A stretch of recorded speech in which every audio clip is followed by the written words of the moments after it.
Hello students, in this video I will discuss about normalized and orthogonal wave function. Firstly I will discuss normalized wave function. Normalized wave function होता क्या है? Nucleus के पास electron का wave motion show होता है ना?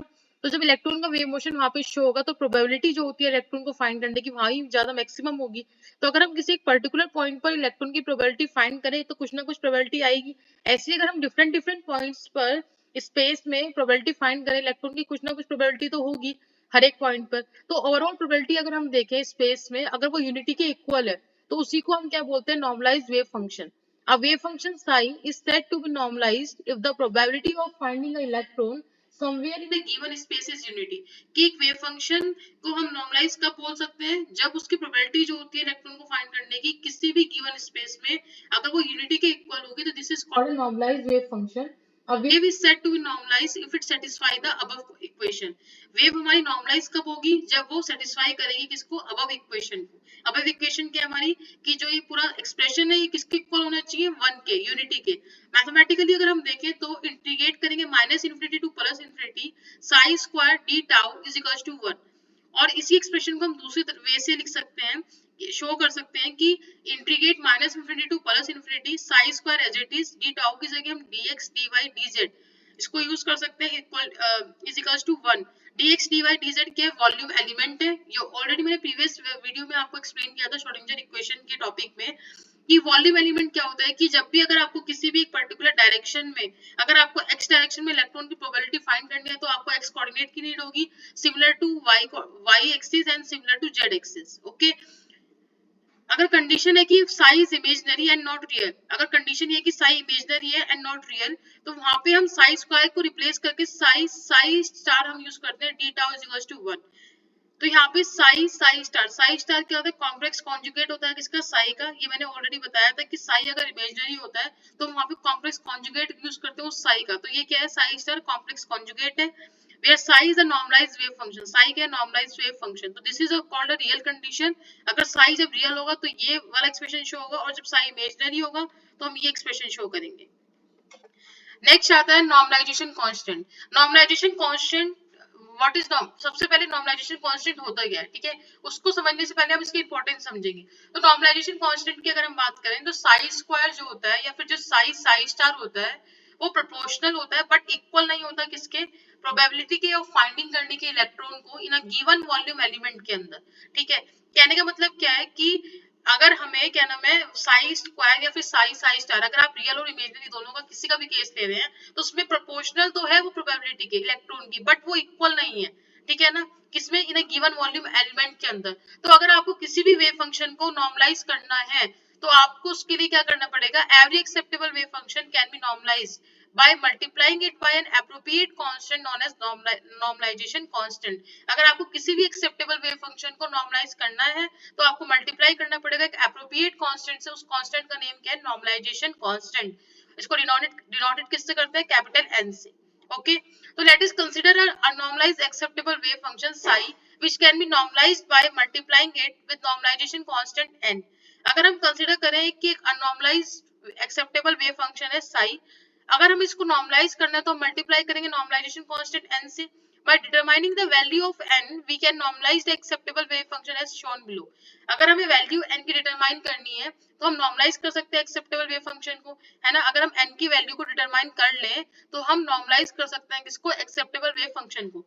तो mathematically it can be represented as integrate minus infinity to plus infinity n psi star d tau is equals to 1। ये n और n क्या दोनों मल्टीप्लाई हो रहे हैं किससे वेव फंक्शन से साई स्टार। और हमने यहाँ पे केस किसका लिया है इफ साई इज इमेजिनरी, जब साई इमेजिनरी होगा तो हम साई स्टार यूज करेंगे instant of Sai square. Okay, किसके इक्वल है 1 के। अब n स्क्वायर आप यहाँ से कॉमन ले लो, इंटीग्रेट करो plus infinity to minus infinity psi star d tau is equal to 1।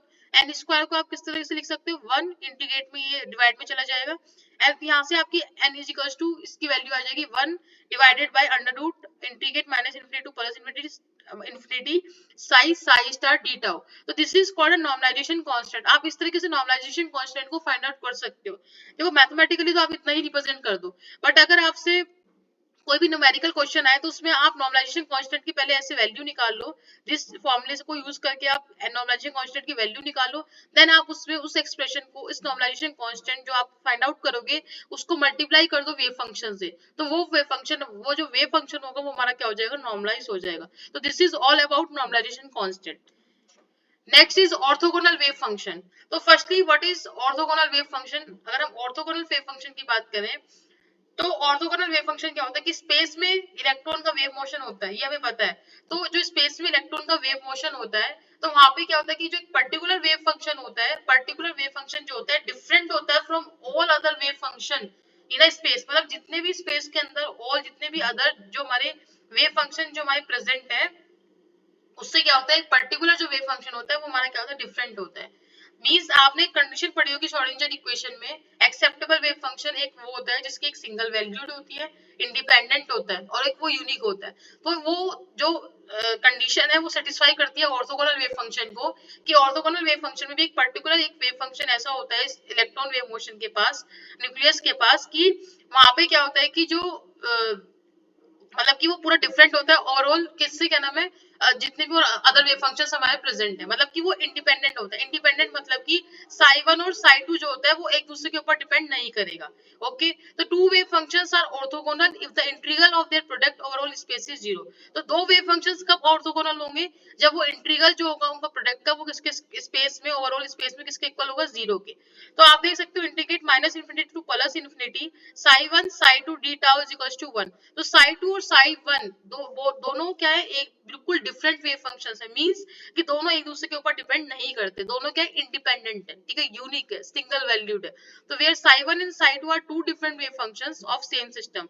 तो ऑर्थोगोनलिटी मतलब ही ये होता है इंडिपेंडेंसी, कि आपस में दोनों वेव फंक्शन को एक दूसरे से लेना देना नहीं है, ये एक दूसरे से क्या है, बिल्कुल डिफरेंट है। Next point, orthogonality is a property of wave functions that prove for any quantum mechanical operator. Orthogonality क्या होती है, एक प्रॉपर्टी होती है वेव फंक्शन की जो कि सही होती है और किसी भी क्वांटम मैकेनिकल ऑपरेटर के लिए। इसको अभी तक इतना ही समझो, जब इसे इसका पूरा स्टेटमेंट डिटेल में और डीप में जो समझेंगे वो आप जब हायर क्लासेस में जाएंगे वहां पे आप डिस्कस करेंगे। क्वांटम जो केमिस्ट्री हमारा पूरा टॉपिक आता है उसमें, ओके, फिजिकल केमिस्ट्री के अंदर। एग्जाम्पल के थ्रू अगर हम समझे तो if there are two wave function psi one and psi two with complex conjugate psi one star and psi two star respectively, then for being orthogonal to one another. दो wave functions लिए psi one and psi two, उसके complex conjugate क्या है, psi one star psi two star, ये आपस में एक दूसरे के ऑर्थोगोनल है। आप इसको देख भी सकते हो, integrate psi one psi two star dx dy dz is equals to 0। तो देखो जो साई वन अगर आपने लिया तो उसका अपोजिट क्या, आप साई टू दूसरा लेंगे जो कि इसका कॉम्प्लेक्स कॉन्जुगेट होगा। अगर आप साई टू ले रहे हो तो साई वन स्टार मतलब किसका दूसरा साई टू का डिफरेंट लेंगे, मतलब साई वन लेंगे, इसका ही कॉम्प्लेक्स कॉन्जुगेट नहीं लेंगे साई टू का। यहाँ पे साई टू लिया तो साई वन का कॉम्प्लेक्स कॉन्जुगेट, साई वन लिया तो साई टू का कॉम्प्लेक्स कॉन्जुगेट, ठीक है ना। If psi one and psi two are real function, अगर साई वन और साई टू रियल फंक्शन होंगे तो उसको हम एक्सप्रेस करते हैं psi one psi two dx dy dz is equal to 0। मतलब साई वन स्टार इक्वल हो गया साई वन के, साई टू स्टार हो गया साई टू के, ठीक है। ये इमेजिनरी केस था और ये रियल वाला। और ये जो साई वन और साई टू है ये दोनों ही क्या है, डिफरेंट है, ध्यान रखना ऑर्थोगोनल में। Next topic, normal wave functions and orthonormal wave function. This is a very short topic, only one line explanation. देखो, firstly, what is normal wave function? When they obey the equation, integrate psi 1 psi star dx dy dz is equals to 1. जब Sai one का ही complex conjugate होगा psi one star dx dy dz equals to 1, और ऐसी similar to Sai to के भी अगर हम देखें तो साई टू का भी जो कॉम्प्लेक्स कॉन्जुगेट होगा psi two star dx dy dz equals to 1, they are said to be normal wave function. इन्हीं को हम क्या बोलते हैं, नॉर्मल वेव फंक्शन। ये कई बार वन नंबर में डेफिनेशन में पूछ लेते हैं। ऑर्थोनॉर्मल वेव फंक्शन क्या होता है, the wave functions which are both normalised and orthogonal are called orthonormal wave function. Orthonormal wave function मतलब क्या, ऑर्थोगोनल जो भी आपने डिस्कस किया, नॉर्मल जो नॉर्मलाइज वेव फंक्शन मैंने आपको बताया, दोनों की प्रॉपर्टी एक साथ शो होना, उसी को हम क्या बोलते हैं, ऑर्थोनॉर्मल वेव फंक्शन। नॉर्मलाइज मतलब यूनिटी के इक्वल आना, ऑर्थोगोनल मतलब उनका प्रोडक्ट जीरो को इक्वल आना और आपस में एक दूसरे से क्या होना, इंडिपेंडेंट होना। तो this is all about normalise and orthogonal wave function. If you have any query or any doubt, you can comment in you can ask in comment box. Okay, thank you so much.